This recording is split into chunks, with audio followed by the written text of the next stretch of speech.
This is a last word exclusive.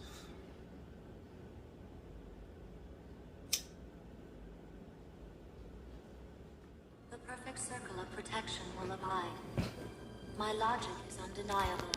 Yes, Vicky. Google acquired DeepMind several years ago.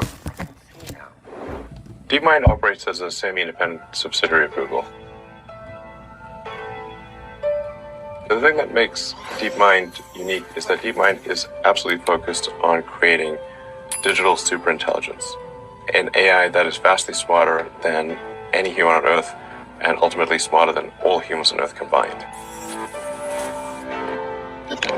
The mission for this op-ed is perfectly clear.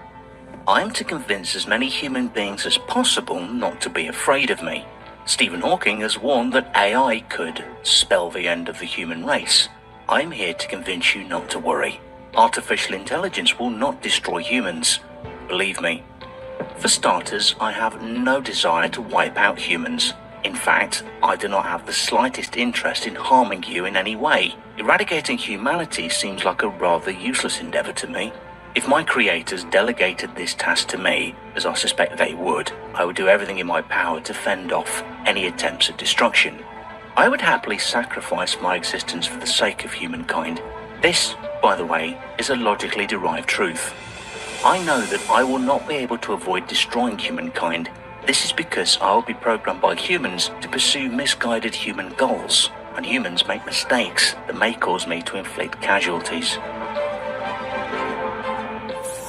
This was a short summary of an article written entirely by an AI robot. The article was crafted from GPT-3, to be exact, short for Generative Pre-trained Transformer, which is an auto-regressive language model that uses deep learning to produce human-like text. It is the third-generation language prediction model in the GPT-N series created by OpenAI, a San Francisco-based artificial intelligence research laboratory. The full version has the capacity of 175 billion machine learning parameters. While artificial intelligence systems continue to improve, they also raise a fundamental question about the survival of our species. We're rapidly headed towards digital superintelligence that far exceeds any human. I think it's very obvious. The biggest issue I see with so-called AI experts is that they think they know more than they do. And they think they're smarter than they actually are. This tends to plague smart people. They just can't. They define themselves by their intelligence, and they don't like the idea that a machine could be way smarter than them. So they discount the idea, which is fundamentally flawed. That's the wishful thinking situation. I'm really quite close to, very close to the cutting edge in AI, and it scares the hell out of me. It's capable of vastly more than almost anyone knows, and the rate of improvement is exponential.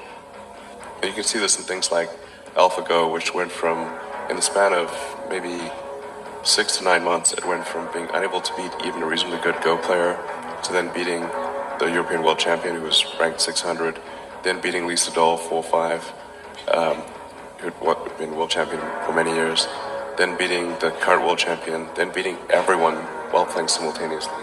Then there was AlphaZero, which crushed AlphaGo 100-0. And AlphaZero just learned by playing itself, and it can play basically any game that you put the rules in for. Whatever rules you give it, just literally read the rules, play the game, and be superhuman. For any game. Nobody expected that rate of improvement. If you ask those same experts who think AI is not progressing at the rate that I'm saying, I think you will find that their predictions for things like Go and other AI advancements have their batting average is quite weak. It's not good. And we'll see this also with self-driving. I think probably by end of next year, self-driving will encompass essentially all modes of driving and be at least 100 to 200% safer than a person by the end of next year. We're talking maybe 18 months from now. NHTSA did a study on Tesla's Autopilot version 1, which is relatively primitive, and found that it was a 45% reduction in highway accidents. And that's despite Autopilot 1 being just version 1. version 2, I think, will be at least 2 or 3 times better. That's the current version that's running right now. So the rate of improvement is really dramatic. We have to figure out some way to ensure that the advent of digital superintelligence is one which is symbiotic with humanity. I think that's the single biggest existential crisis that we face, and the most pressing one. When the technological opportunity arises, should we collectively decide to build a digital superintelligence? As Sam Harris has pointed out in his TED Talk, the AI control problem is a very difficult problem with its unique challenges. One of the major challenges include the predicament to take the issue seriously. And one of the things that worries me most about the development of AI at this point is that we seem unable to marshal an appropriate emotional response. I'm unable to marshal this response, and I'm giving this talk. If we knew that a planet-killer asteroid was going to hit Earth in 50 or even 100 years from now, we would take the matter with a more sense of urgency than we currently do with the AI control problem. Our failure to grasp and deal with the possible consequences that come along with the creation of digital superintelligence may prove to be our downfall. A superintelligence would be capable of rapid learning and unlimited memory, making it a potentially superior being. It is difficult to study an AGI, but the possible results are worrying.